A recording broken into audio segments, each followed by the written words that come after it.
یہ حدیث پڑھتا ہوں تو جھوم جاتا ہوں. کچھ لوگوں نے اور صحابی کا نام لکھا ہے, کچھ نے لکھا حضرت جابر ابن عبداللہ تھے, آوڑا چلاتے تھے. آوڑا پنجابی میں نہ کہہ دوں, کئی واندے ہوندے سن. ہم لوگ سمجھتے ہیں نا یہ مزدور ایسے ہی نکما ہی ہوتا ہے, مزدور کو کون پوچھتا ہے. آوڑا چلاتے تھے, کدال سے محنت کرتے تھے, نبی پاک سے ملنے آئے. اللہ کرے آج بھی پیرانے عظام غریبوں سے پیار کرنے لگ جائیں. اللہ کرے مشائخ علماء تھوڑا سا انہیں بھی ٹائم دینے لگ جائیں. کہتے ہیں میں حضور سے ملنے آیا, آگے بڑھا, اور چونکہ میرے کپڑے بھی ذرا میلے تھے اور چونکہ میں مزدوری کر کے آیا تھا تو پسینہ بھی تھا, تو میری خواہش تھی کہ ذرا سارے مل لیں, میں ذرا بعد میں آگے ہوتا ہوں. کہتے ہیں میں اینڈ پہ گیا, صاحب اس درگابہ نے لکھا ہے, کہتے ہیں آگے بڑھ کے میں نے حضور سے سلام لی, باقیوں کو تو سلام ہوا تھا, میرے نصیب دیکھو جب حضور کے ہاتھوں میں میرا ہاتھ گیا تو مصطفیٰ نے ہاتھ ہی تھام لیا. اور یار سنو تو صحیح, جس کا ہاتھ نبی پاک تھام لے, جس کا ہاتھ نبی پاک تھام لے. اعلیٰ حضرت فاضل بریلوی کے چھوٹے صاحبزادے مفتی اعظم ہند مولانا مصطفیٰ رضا بیمار تھے, ان کے پیر خانے کے ایک سید زادے تیمارداری کرنے آئے, تو گھر والوں نے کہا شاہ جی حضرت کھانا نہیں کھا رہے 2-3 دن سے, آپ سید ہیں, آپ کہیں گے تو کھا لیں گے. کہا شوربے میں روٹی بھگو کے لاؤ. کہتے ہیں روٹی بھگو کے لائی. 91 سال کے مفتی اعظم جب روٹی دینے کے لیے شاہ جی آگے بڑھے, کہا حضور اٹھیے نا کھانا کھائیے. تو کہتے ہیں میں نے ان کی کمر پہ ہاتھ رکھا اٹھانے کے لیے. 91 سال کے بابا جی, بڑھاپا, کمزوری, ذوق, سارا کچھ, لیکن جب میں نے پیچھے ہاتھ رکھا نا اٹھانے کے لیے کھائیے. کہتے ہیں میرا ہاتھ تھام کے کہنے لگے شاہ جی ایک وعدہ کرو پہلے. میں نے کہا کون سا؟ کہنے لگے یہاں سہارا دیا ہے تو وہاں بھی دو گے کہ نہیں دو گے؟ یہ وعدہ کرو, یہاں سہارا دیا ہے تو وہاں بھی دو گے؟ کہتے میں رو پڑا, میں نے کہا دوں گا. تو کہنے لگے چلو پھر کھا لیتے ہیں کھانا. او بھائی جس کا ہاتھ نبی پاک تھام لے, جابر ابن عبداللہ کہتے ہیں سلام لے کے رخصت ہو گئے سارے, اور میرا ہاتھ حضور نے تھام لیا. او یار بندے نے نہیں, عام آدمی نے نہیں, M N A M P A نے نہیں, صوفی پیر درویش مولوی مفتی غوث محدث نے نہیں, اس درد کو سمجھ تو صحیح. کہتے ہیں میرا ہاتھ اس نے تھاما جس کے قدموں کو بوسے دینے کے لیے جبریل امین ترسا کرتے ہیں. حضرت جبریل جس کے پیروں کو بوسا دینے کو ترسے, حضور نے ہاتھ تھام لیا, پکڑ لیا اور کھول کے فرمایا یہ کیا ہے, یہ کیا ہے؟ سونے چھالے پڑ گئے. حضور محنت کرتا ہوں, حضور قبیلدار ہوں, چھوٹے بچے مزدوری کرتا ہوں, چھالے پڑ گئے. کچھ امیر سے آبا کھڑے تھے, کہتے ہیں ہم نے رخ بدل لیا, محبوب کی طرف دیکھنے لگے. ہم نے عجیب نظارہ دیکھا کہ اس کا ہاتھ حضور نے تھاما ہے, اور پھر ہم نے دیکھا کہ محبوب کی گردن جھکی. گردن جھکی کس کی؟ جس کے آگے کھچی گردنیں جھک گئی. محبوب مقدس نے گردن کو جھکایا, اور فرماتے ہیں اس وقت تو حالات ہی بدل گئے جب محبوب نے مزدور کے چھالوں والے ہاتھوں کو چومنا شروع کر دیا. فرماتے ہیں محبوب چوم رہے تھے اور بڑے بڑے امیر کھڑے رو رہے تھے, کاش آج غریب ہوتے. آج غریبی کو عزت مل گئی, آج غریبی کو شان مل گئی, غریبی کو مرتبہ ملا, غریبی کو درجے ملے. تبھی تو مولا کائنات شیر خدا علی المرتضیٰ رضی اللہ تعالیٰ عنہ نا اپنا کرتا سی رہے تھے, تو ایک شخص نے کہا حضور امیر المومنین نیا کرتا ہی لے لے. فرمانے لگے تمہیں نہیں پتا اس پرانے کرتے میں لذت کتنی ہے, تمہیں نہیں پتا جب میں یہ پرانا کرتا سی کے پہنتا ہوں تو اللہ میرے دل کے اندر خشوع اور وضو کتنا پیدا فرماتا ہے. تمہیں نہیں پتا اس غریبی کے ذائقے کتنے ہیں, اس کے مزے کتنے. بھائی محنت کی جو کمائی ہے, جد و جہد کا جو پیسہ ہے, وہ تجھے بڑا کرے, آگے بڑھ, محنت کر. ان دو ہاتھوں کو لڑا, دائیں بائیں نہ دیکھنا کس کے پاس کیا ہے, ورنہ حسد کی آگ میں جل کے زندگی گزرے گی. نبی پاک صلی اللہ تعالی علیہ وسلم سے ایک صحابی نے پوچھا حضور بہترین روٹی کون سی ہوتی ہے؟ ہم سے کو پوچھے تو شاید ہم کہیں کہ چڑے بٹیرے, یا اگر وہ دوبارہ پوچھے تو کہے وہ جو گوشت اپنے بکرے کا بچا کے نہیں رکھ لیتے بڑی عید پہ, کہنے یار ان کے ٹکے لاواں گے, وہ مزے کا ہوتا ہے. یہاں لوگ کہتے ہو گئے آج ہوتے نا فلاں ہوٹل پہ, تو وہاں جتنا تھا بلکہ اس کی پبلسٹی کر رہے ہوتے ہیں, کہتے ہیں وہ ہوٹل وہاں بنا ہے, میں بھی گیا تھا, پھر ہوٹل 10 دفعہ جا کے تو پھر 5ویں دفعہ میں معدے کے ڈاکٹر کے پاس بھی گیا تھا. تو دونوں کا کارڈ میرے پاس ہے, دونوں ہی رکھ لو, تمہارے کام آئیں. ہم پبلسٹی. نبی پاک صلی اللہ علیہ وسلم سے صحابی نے پوچھا حضور بہترین کھانا کون سا ہے, بہترین کھانا؟ تو صحابہ کہتے ہیں کہ اب اس نے جو سوال پوچھا تو ہمارے ذہنوں میں یہ تھا کہ حضور کہیں گے شوربہ اور روٹی, یا گوشت بھی کھانوں کا سردار ہے اس کے بارے میں کہیں گے, یا نبی پاک صلی اللہ علیہ وسلم شوربے کے اندر روٹی بھگو کے کھاتے تھے اس کی بات ہوگی. صحابی نے پوچھا حضور بہترین کھانا کون سا ہے؟ ہمارے ذہنوں میں جواب کے بارے میں تخیلات اور تھے, تصورات اور تھے. جب حضور نے پوچھا نا, اس صحابی نے پوچھا حضور کون سا کھانا بہتر ہے؟ نبی پاک نے فرمایا وہ والا کھانا جو بندہ اپنے ہاتھ سے مزدوری کر کے کھاتا ہے, وہ کھانا سارے کھانوں میں سے بہتر ہے. سب کھانوں میں سے بہتر کھانا وہ جو تو مزدوری کر کے کھاتا ہے, جو تو جد و جہد کے ساتھ کھاتا ہے, جو تو کمائی کر کے کھاتا ہے.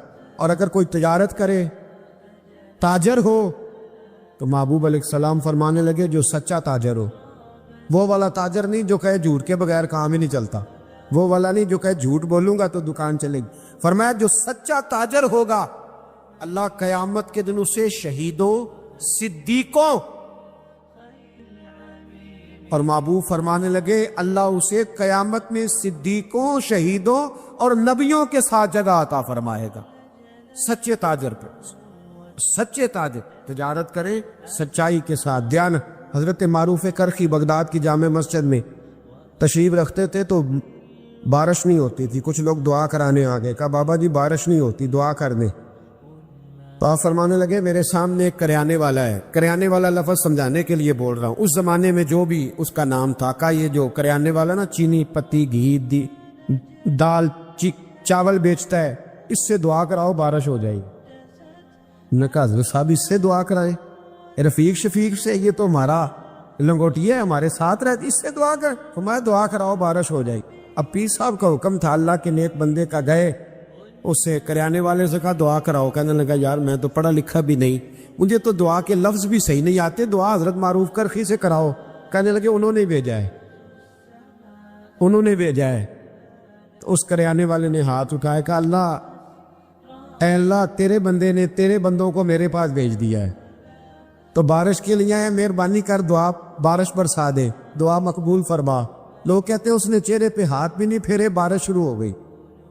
لوگ جو تھے سارے وہ تو چلے گئے, 2-4 سیانے لوگ جو تھے سمجھدار صاحب نظر حضرت معروف کرخی کی خدمت میں. کہا بابا جی یہ ہم نے نہیں دیکھا, بس فرض نماز ہی پڑھتا ہے, ہماری طرح کو لمبا چوڑا کام تو کوئی نہیں کرتا, کئی رات کو تنہائی میں تو نہیں تہجد پڑھنے آتا, کیا ایسا کام کرتا ہے کہ دعا مانگی ہے تو مقبول ہو گئی؟ آپ فرمانے لگے کچھ بھی نہیں کرتا, فرض نماز ہی پڑھتا ہے, ضروریات پہ ہی عمل کرتا. کہ حضور اتنا مقبول بارگاہ کہ ہاتھ اٹھائے تو اللہ خالی نہ لوٹائے. فرمانے لگے کچھ بھی نہیں کرتا, 30 سال ہو گئے مجھے دیکھتے ہوئے, میرے سامنے دکان کرتا ہے, سودا پورا تولتا ہے, کسی غریب کو دھوکہ نہیں دیتا, یہ اپنی جائز منافع لیتا ہے, یہ اپنی خودداری کو بیچتا نہیں. تو فرمایا جو 30 سال رب کے ساتھ وفا کرے کیا رب اس کی دعائیں قبول نہیں فرمائے گا؟ فرمایا یہ جب بھی دعا مانگے گا مجھے امید ہے اللہ ضرور قبول فرمائے گا.